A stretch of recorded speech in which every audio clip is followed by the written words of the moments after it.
The 3 tasks of Silver-Tongued Tom Pennant were nearing completion as Frederick ran to the boys who stood before Black Frog Bog that fateful day following their arrival at the barrel.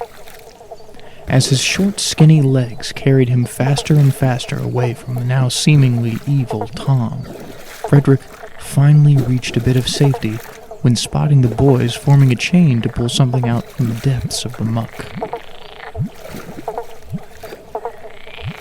As the boys pulled back, struggling to heave out what mass was emerging, Frederick grabbed the shoulders of the last boy in the chain and with all his strength yanked back. Whatever was in the bog budged, and a slimy Bugley poked his head out from the gunk and goop.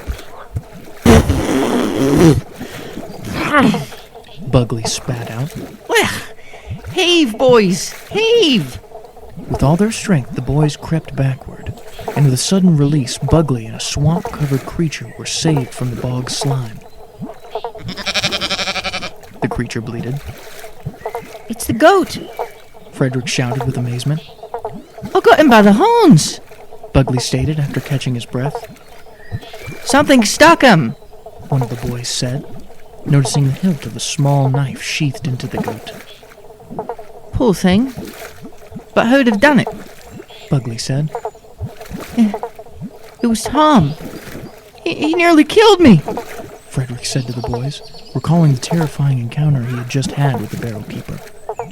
Bugley, having cleaned himself off as best he could, took a closer look at the hilt and remembered a lost memory from long ago. But it couldn't be, he whispered softly, his fingers caressing the hilt while laying a gentle hand on the goat's back.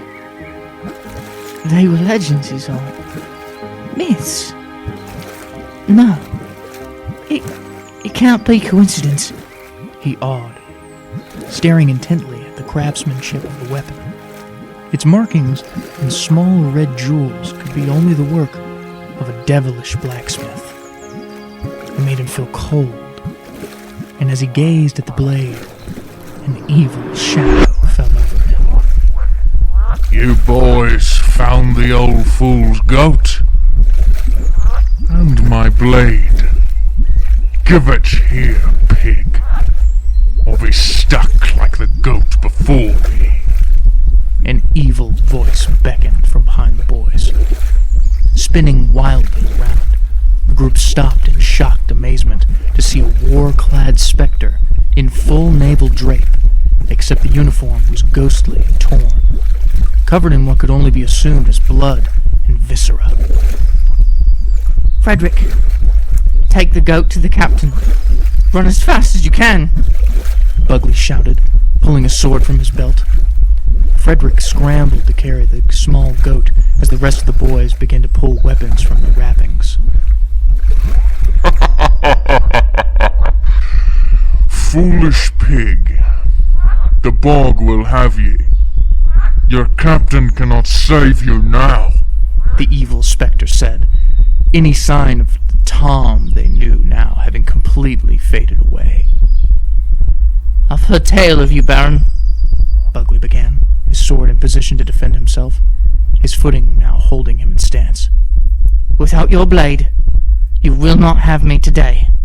Rushing the Baron with the sword, Bugley sliced through the air as though nothing was there at all. Was that your plan, boy? To stab a ghost? You'll have to do better than that.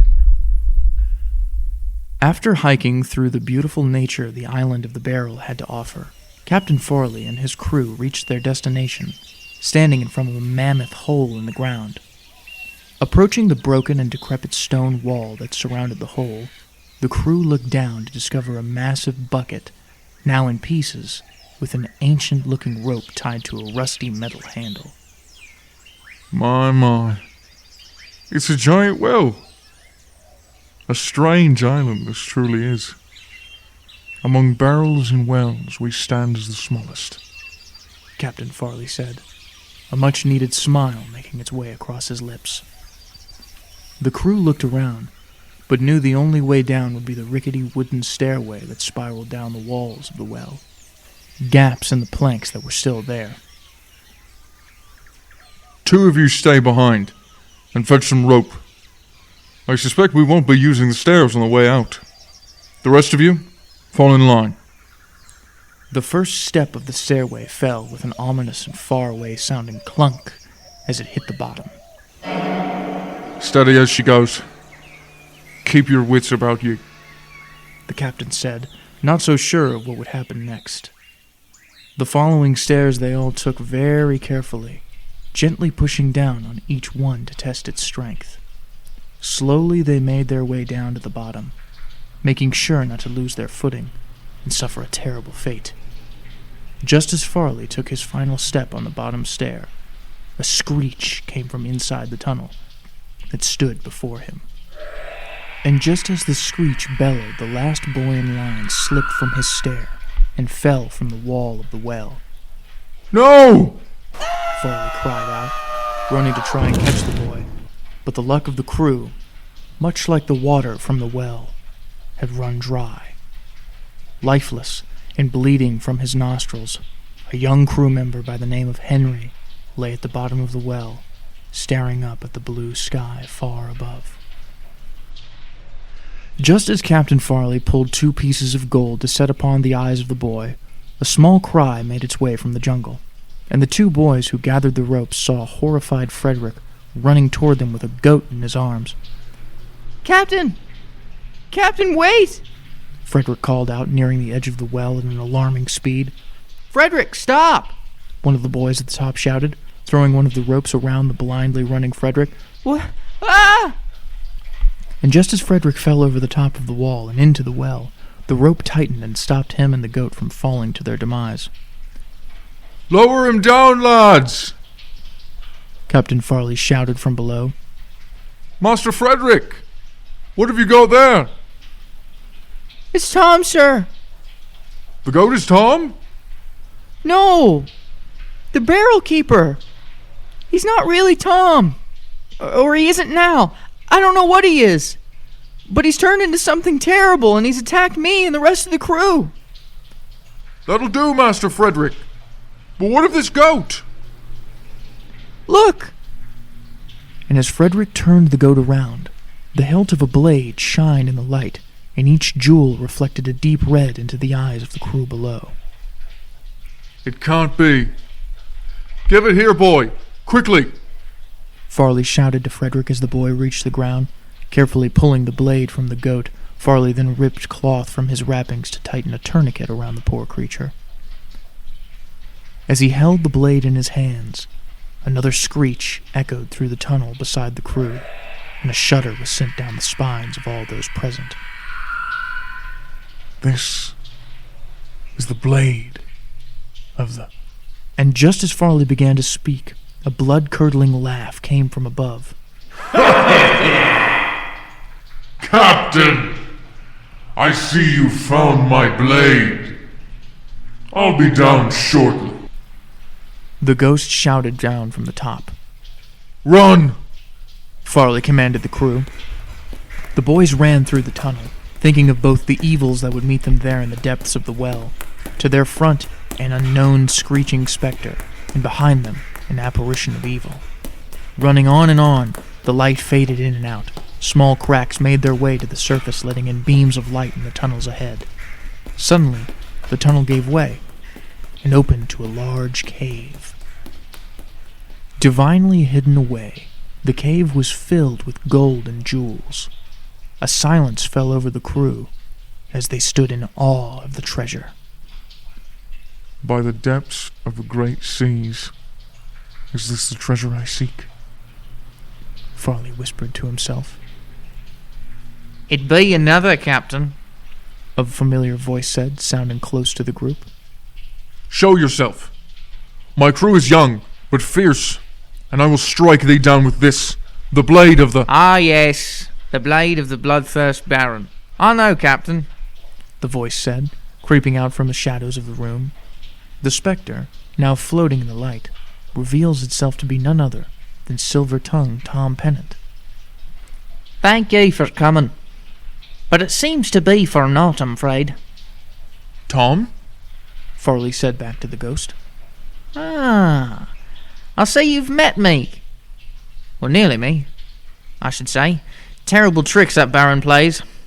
Awful spells he casts to boot. What is this place? This here? Captain, this is the treasure of the well, it is. Best kept secret this side of the great seas. That Baron's been trying to regain his place as the High Master of these seas, the greatest captain to sail. A hardship it is to sail in open water. Lost before the flood, it seems. Treasure does no good in a hole like this.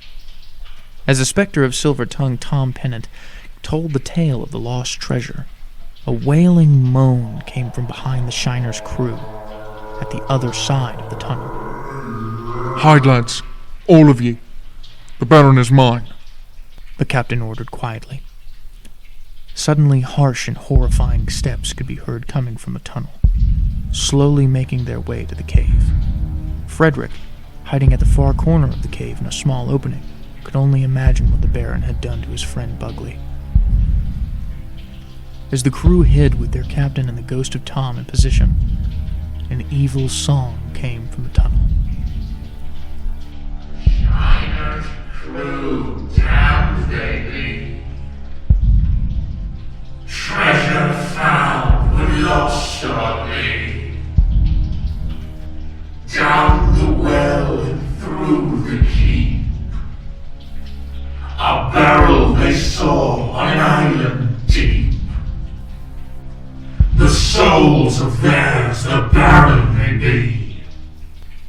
The blade ye found of bloodthirst sea. And as crooked and evil as the song was, the specter they saw before them was the most devilish thing the Shiner's crew had ever seen. How about thee? Bellowed Farley, charging the Baron with his own knife.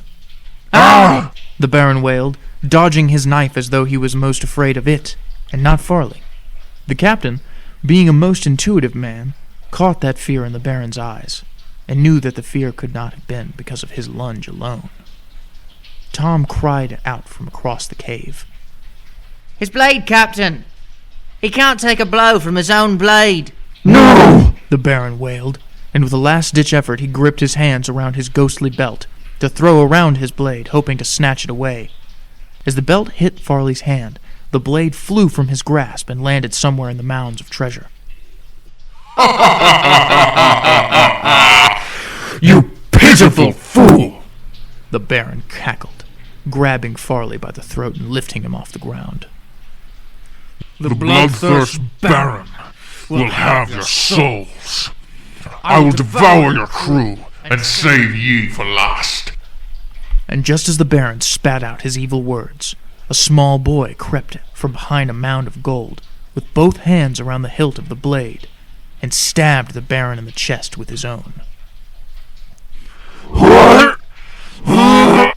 And with a swipe through the air with his ghostly clawed hand, the little boy ducked out of the way before taking the blade back from Baron's chest, slashing it across his throat.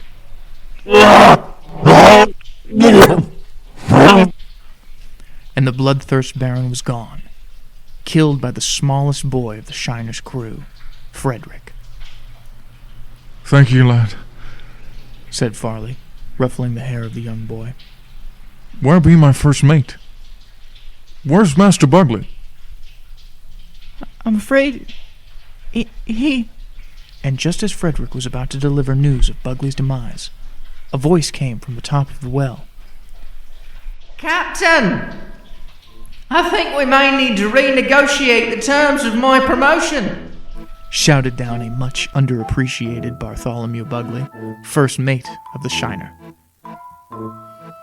And thus concluded the story of the strange barrel in the sea. The crew of the Shiner left the island with riches. Silver-Tongued Tom Pennant was laid to rest, and the barrel was left as it was, so that another innkeeper or another crew may one day discover it. The end.